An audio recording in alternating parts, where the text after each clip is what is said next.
আসসালামু আলাইকুম। প্রিয় শিক্ষার্থীরা, কেমন আছো তোমরা সবাই? আশা করি ভালো আছো। Rayerbag model school and college কর্তৃক আয়োজিত অনলাইন ক্লাসে তোমাদের সবাইকে স্বাগত জানাচ্ছি। আমি হাফসা আঞ্জুমান, সহকারী শিক্ষিকা, Rayerbag model school and college. করোনাকালীন সময়ে দেখো স্কুল বন্ধ থাকায় আমরা তোমাদের জন্য অনলাইন ক্লাস চালু করেছি। অনলাইন ক্লাসের মাধ্যমে তোমাদের শিক্ষা কার্যক্রমকে আমরা সচল রেখেছি, যাতে করে তোমাদের পড়াশোনা চালু থাকে এবং এটা তোমাদের জন্য অনেক সুবিধা হয়। ইতিমধ্যে আমরা অনলাইন ক্লাসে বিভিন্ন বিষয়ে বিভিন্ন শ্রেণীর অনেকগুলো ক্লাস নিচ্ছি এবং ইনশাল্লাহ আরও নিব। আশা করি তোমরা আমাদের ক্লাসগুলো ভালোভাবে দেখছো এবং এগুলো থেকে অনেক কিছু শিখতে পারছো এবং উপকৃত হচ্ছ। আজকে আমি তৃতীয় শ্রেণীর একটি ক্লাস নেব। তৃতীয় শ্রেণীর ইসলাম ও নৈতিক শিক্ষা বিষয়ে আমি আজকে একটু পড়াবো। দেখো, ইসলাম ও নৈতিক শিক্ষা বিষয়ে আজকে আমি দ্বিতীয় অধ্যায় বিষয়ে পড়াবো। দ্বিতীয় অধ্যায়ে ইবাদত সম্পর্কে আজকে পড়াবো। তো ইবাদত হচ্ছে একটি আরবি শব্দ। দেখো, ইবাদত একটি আরবি শব্দ। ইবাদত শব্দটি হচ্ছে আইন, বা, আলিফ, দাল এবং তা, এই চারটি আরবি অক্ষর দিয়ে হচ্ছে ইবাদত। আইন, বা, দাল, তা দিয়ে হচ্ছে ইবাদত। এই ইবাদত মূলত একটি আরবি শব্দ, এটি বাংলা শব্দ নয়। এর একটি বাংলা অর্থ আছে। ইবাদত অর্থ হচ্ছে গোলামি করা, কাজ করা, নির্দেশ অনুযায়ী কাজ করা, এগুলো হচ্ছে গিয়ে ইবাদত। এখন এই ইবাদত আমরা আসলে কার জন্য করে থাকি? আমরা ইবাদত করি একমাত্র আল্লাহ তাআলা। কারণ আল্লাহ তাআলা আমাদের সৃষ্টিকর্তা, তিনি আমাদের সৃষ্টি করেছেন, আমাদের জন্য এই সৃষ্টি জগতে সবকিছু সৃষ্টি করেছেন, সুতরাং আমরা তার ইবাদত করি। এবার দেখো, আমরা এখানে জানতেছি তাহলে ইবাদত অর্থ কি? আমল করা, কাজ করা, গোলামি করা। এই ইবাদতের আমল করা, কাজ করা বা গোলামি করা শুধুমাত্র কার জন্য? আল্লাহ তাআলার জন্য। এখন ইবাদত কাকে বলে? আল্লাহ ও তার রাসূলের কথা মতো কাজ করাকেই মূলত ইবাদত বলে। অর্থাৎ আল্লাহ তাআলা যে কাজগুলো যেভাবে বলেছেন এবং তার রাসূল অর্থাৎ আমাদের প্রিয় নবী হযরত মুহাম্মদ সাল্লাল্লাহু আলাইহি ওয়াসাল্লাম সেই কাজগুলো কিভাবে করতে হবে তা তিনি দেখিয়ে গিয়েছেন। অর্থাৎ আল্লাহ ও তার রাসূলের নির্দেশ মতো কাজ করাকে ইবাদত বলে। যেমন ধর, আমরা অনেক ধরনের কাজ করে থাকি। যেমন ধর, আমরা নামাজ পড়ি, রোজা রাখি, তারপরে হজ পালন করি, যাকাত দেই। তারপর যেমন মিথ্যা কথা বলি না, বড়দের শ্রদ্ধা করি, ছোটদের স্নেহ করি। এগুলো কেন করি? কারণ এগুলো আমাদের রাসূল শিখিয়ে গিয়েছেন এবং আল্লাহ তাআলার নির্দেশ। সুতরাং এগুলো সবই ইবাদতের মধ্যে পড়ে। এবার দেখো, আল্লাহ তাআলা মূলত ইবাদতের মধ্যে প্রধান ইবাদত হচ্ছে চারটি। অর্থাৎ যে চারটি ইবাদত কাজ করতে হয় সেগুলো হচ্ছে সালাত, সাওম, হজ এবং যাকাত। এর মধ্যে সালাত এবং সাওম হচ্ছে অবশ্য পালনীয় ইবাদত। অর্থাৎ সালাত, দৈনিক 5 ওয়াক্ত সালাত আদায় করা ফরজ ইবাদত। এরপর হচ্ছে সাওম, রমজান মাসে অর্থাৎ রমজান মাসে 1 মাস পবিত্র সিয়াম পালন করা হচ্ছে, সাওম পালন করা হচ্ছে, এটা একটি ফরজ ইবাদত। এরপরে হচ্ছে আমাদের আরো দুটো ইবাদত আছে, যেটা হচ্ছে হজ এবং যাকাত। এই হজ এবং যাকাত ইবাদত হচ্ছে ধনীদের জন্য, অর্থাৎ যাদের সামর্থ্য আছে তারাই শুধুমাত্র হজ এবং যাকাত দিবে। তাহলে আমরা জানলাম যে প্রধান ইবাদত হচ্ছে চারটি। কিন্তু প্রধান ইবাদত ছাড়াও রাসূল সাল্লাল্লাহু আলাইহি ওয়াসাল্লাম বলেছেন মূলত ইসলামের ভিত্তি হচ্ছে 5টি। ইসলামের ভিত্তি হচ্ছে 5টি। কি কি? ঈমান, সালাত, রোজা, হজ এবং যাকাত। ঠিক আছে? এখন এগুলো পালন করা, আল্লাহর হুকুম মতো এগুলো পালন করাই হচ্ছে ইবাদত। এবার আসি আমরা ইবাদতের মধ্যে আরো একটি বিষয় আছে, সেটা হচ্ছে পাক পবিত্রতা। এই পাক পবিত্রতা সম্পর্কে একটু জানি। দেখো, পাক পবিত্রতা অর্থাৎ হচ্ছে পরিষ্কার পরিচ্ছন্নতা। এটা আমরা সবাই জানি। পরিষ্কার পরিচ্ছন্ন থাকলে স্বাস্থ্য ভালো থাকে, আমাদের শরীর ভালো থাকে। আর পাক পবিত্র থাকলে অর্থাৎ পরিষ্কার পরিচ্ছন্ন থাকলে সবাই তাকে ভালোবাসে, তাকে পছন্দ করে। অপরিষ্কার নোংরা থাকলে তাকে আসলেই কেউ পছন্দ করে না, আর আল্লাহ তাআলা তাকে পছন্দ করেন না, ভালোবাসেন না। দেখো, পাক পবিত্রতা সম্পর্কে আল্লাহ তাআলা কুরআন মজিদে একটি কথা বলেছেন। কথাটি হচ্ছে, নিশ্চয়ই আল্লাহ তওবাকারীকে আর পাক পবিত্র লোকদের ভালোবাসেন। অর্থাৎ আল্লাহকে যারা আল্লাহ সেই সব লোকদের ভালোবাসেন যারা তওবা করে, অর্থাৎ গুনাহ করে তওবা করে এবং পাক পবিত্র অর্থাৎ পরিষ্কার পরিচ্ছন্ন থাকে, এই ধরনের লোকদেরকে আল্লাহ ভালোবাসেন। তাহলে আমরা জানলাম যে পাক পবিত্রতাকারীকে আল্লাহ ভালোবাসেন। আর এই পাক পবিত্রতা সম্পর্কে পবিত্র কুরআন মজিদে আল্লাহ তাআলা প্রায় 30 বার এর উপর জোর দিয়ে বলা হয়েছে। এরপর আসি আমরা ওযু। সালাত আদায়ের ক্ষেত্রে, ইবাদতের ক্ষেত্রে একটি গুরুত্বপূর্ণ বিষয় হচ্ছে ওযু। অর্থাৎ ওযু ছাড়া তো নামাজ হবে না। এই ওযুটা কি? দেখো, আগে আমরা জানি আল্লাহ তাআলার ইবাদতের মধ্যে সর্বপ্রধান ইবাদত হলো সালাত। অর্থাৎ আল্লাহ তাআলার যত মাধ্যমে আমরা তার ইবাদত করি, তাকে ডাকি, তার মধ্যে শ্রেষ্ঠ হচ্ছে সালাত। অর্থাৎ সালাতের মাধ্যমে আল্লাহকে ডাকলে আল্লাহর সবচেয়ে নৈকট্য লাভ করা যায় এবং আল্লাহ তাআলা সালাত আদায়কারীকে অনেক ভালোবাসেন। এই সালাত আদায়ের জন্য একটি গুরুত্বপূর্ণ বিষয় হচ্ছে ওযু। তো এই ওযু হচ্ছে পাক পবিত্র হওয়ার প্রধান উপায়। যে আমরা একটা পাক পবিত্র করেছিলাম, সেই পাক পবিত্রতার প্রধান উপায় হচ্ছে ওযু। এছাড়াও আরো দুটি উপায় আছে, যেমন ওযু ছাড়াও আছে গোসল এবং তায়াম্মুম, এর মাধ্যমেও পাক পবিত্র হওয়া যায়। রাসূল সাল্লাল্লাহু আলাইহি ওয়াসাল্লাম পাক পবিত্রতা সম্পর্কে বলেছেন যে পাক পবিত্রতা ঈমানের অঙ্গ। রাসূল সাল্লাল্লাহু আলাইহি ওয়াসাল্লাম পাক পবিত্রতা সম্পর্কে কি বলেছেন? যে পাক পবিত্রতা ঈমানের অঙ্গ। অর্থাৎ আমাদের অবশ্যই পাক পবিত্র হয়ে সালাত আদায় করতে হবে। আল্লাহ তাআলার ইবাদতের মধ্যে দেখো সর্বপ্রধান ইবাদত হলো সালাত। আচ্ছা, সালাত আদায় করতে হলে আমাদের কি করতে হবে? আগে ওযু করতে হবে। এই ওযুর নির্দিষ্ট কিছু নিয়ম আছে। ওযু মানে হচ্ছে, ওযু কাকে বলে? যে নির্দিষ্ট কতগুলো নিয়মে শরীরের কিছু অঙ্গ প্রত্যঙ্গ পরিষ্কার পাক পবিত্র পানি দিয়ে ধোয়াকে ওযু বলে। দেখো, এই পাক পবিত্র হওয়ার প্রধান উপায় হচ্ছে এই ওযু। ওযুর ফরজ হচ্ছে 4টি।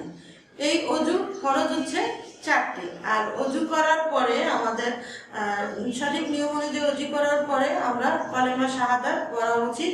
এটা পড়লে এটা ভালো হয়। এরপরে হচ্ছে ওযুর ফরজ হচ্ছে 4টি। এই 4টি ফরজ অবশ্যই আদায় করতে হবে। এই 4টি ফরজ ছাড়া ওযু হবে না। আর বাকিগুলো অবশ্যই আদায় করতে হবে। ওযু ছাড়াও আমরা তায়াম্মুম বা গোসলের মাধ্যমে পাক পবিত্রতা অর্জন করতে পারি। এখন এই ওযুর ফরজ 4টি কি? ওযুর ফরজ 4টি হচ্ছে সমস্ত মুখমণ্ডল একবার ধোয়া, তারপরে কনুই সহ 2 হাত ধোয়া, এবং মাথার 4 ভাগের 1 ভাগ মাসহ করা, এবং গিরা সহ 2 পা ধোয়া। এই 4টি হচ্ছে ওযুর ফরজ। আমি আবার বুঝাচ্ছি, সমস্ত মুখমণ্ডল ধোয়া এবং কনুই সহ 2 হাত ধোয়া, এবং মাথার 4 ভাগের 1 ভাগ মাসহ করা, এবং গিরা সহ 2 পা ধোয়া। এটা অবশ্যই ওযুর 4টি ফরজ।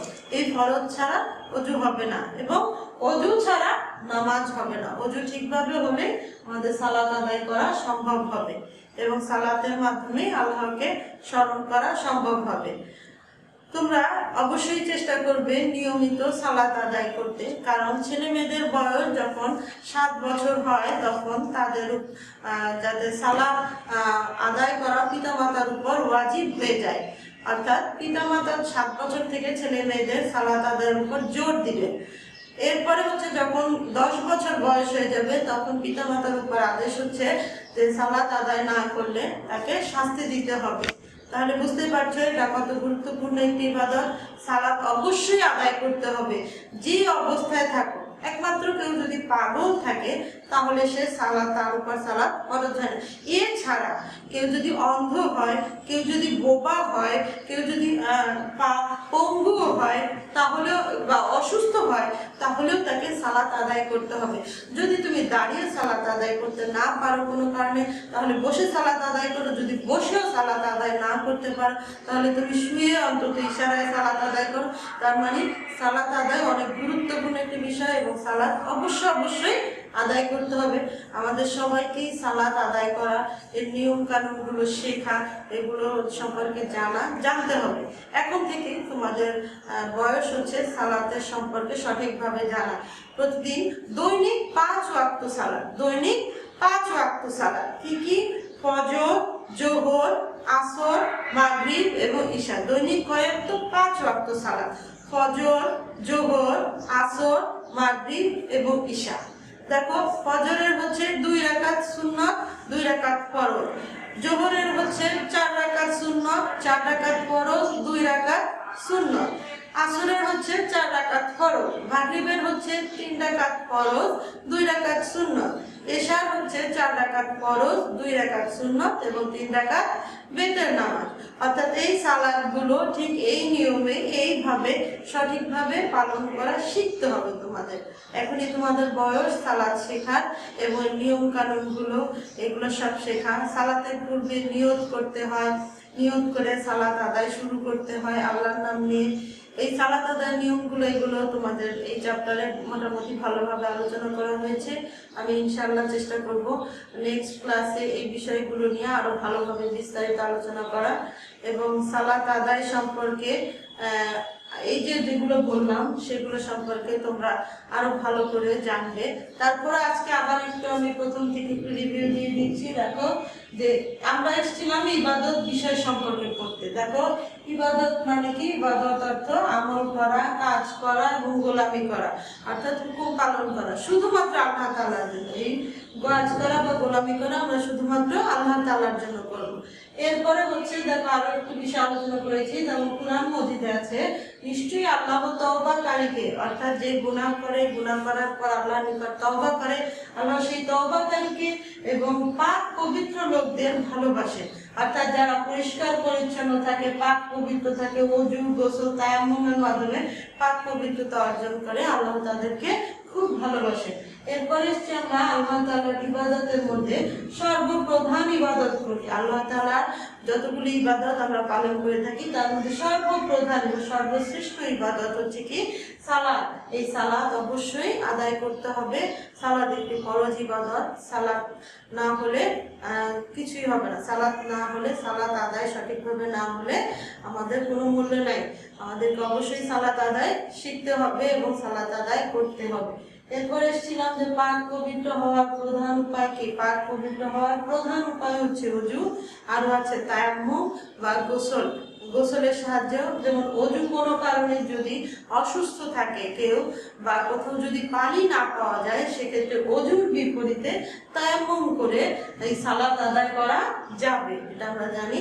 এই ওযু না হলে তায়াম্মুমের মাধ্যমে আমরা সালাত আদায় করতে পারবো। আর গোসলও একটি হচ্ছে ফরজ ইবাদত, অর্থাৎ গোসল করলে প্রতিদিন একবার করে, যদি প্রতিদিন একবার নিয়মিত গোসল করি, আমরা এমনিতেও জানি প্রতিদিন একবার নিয়মিত গোসল করলে আমাদের শরীরের ময়লাগুলো দূর হয়, আমাদের শরীর ভালো থাকে এবং আমরাও ভালো থাকি। সুতরাং গোসল একটি ফরজ ইবাদত। এই ঠিক সেরকমের ওযু, তায়াম্মুম বা গোসলের মাধ্যমে আমরা এই পাক পবিত্রতা অর্জন করতে পারি। এই বিষয়গুলো সম্পর্কে আজকে আমি তোমাদের কিছু ধারণা দিলাম। আশা করি এগুলো তোমাদের অনেক কাজে লাগবে এবং এই বিষয়গুলো তোমরা জানবে আরো ভালো করে। এবং অবশ্যই আমি গুরুত্ব দিব তোমরা সালাত আদায় করা শিখবে, সালাত সম্পর্কে জানবে, নিয়ম কানুনগুলো জানবে এবং প্রতিদিন চেষ্টা করবে এখন থেকে বাবা মার সাথে অল্প অল্প করে সালাত আদায় করা। বাবা মার সাথে সালাত আদায় করতে করতে একসময় দেখবে এটা তোমাদের অভ্যস্ত হয়ে গেছে এবং তোমরা নিয়মিত সালাত আদায় করার অভ্যাস তৈরি করে ফেলেছো। তোমাদের প্রতি আমার এই কামনা রইল যেন তোমরা সঠিকভাবে সালাত আদায় করা শিখো। আর হ্যাঁ, যেহেতু এখন করোনাকালীন সময় চলছে, তোমাদের জন্য আমার বলা হচ্ছে সেটা হচ্ছে নিয়মিত ঠিক করে হাত ধুবে, সঠিকভাবে 20 সেকেন্ড সময় নিয়ে হাত অবশ্যই কিছুক্ষণ পর পর হাত পরিষ্কার করবে এবং বাসায় থাকবে, বাইরে বের হবে না। প্রয়োজন ছাড়া, যদি কোনো বিশেষ প্রয়োজন না হয় তাহলে বাইরে বের হবে না, বাসায় থাকবে এবং পানি, প্রচুর পরিমাণে পানি খাবে এবং শাকসবজি নিয়মিত খাবে যাতে করে স্বাস্থ্য ভালো থাকে এবং ফল মূল খাবে এবং অবশ্যই বাবা মায়ের কথা শুনবে এবং সালাত আদায়ের চেষ্টা করবে এবং ভালো থাকবে ইনশাল্লাহ। আজকে এই পর্যন্তই। তোমাদের সবার জন্য শুভকামনা রইল। ভালো থেকো। আল্লাহ হাফেজ।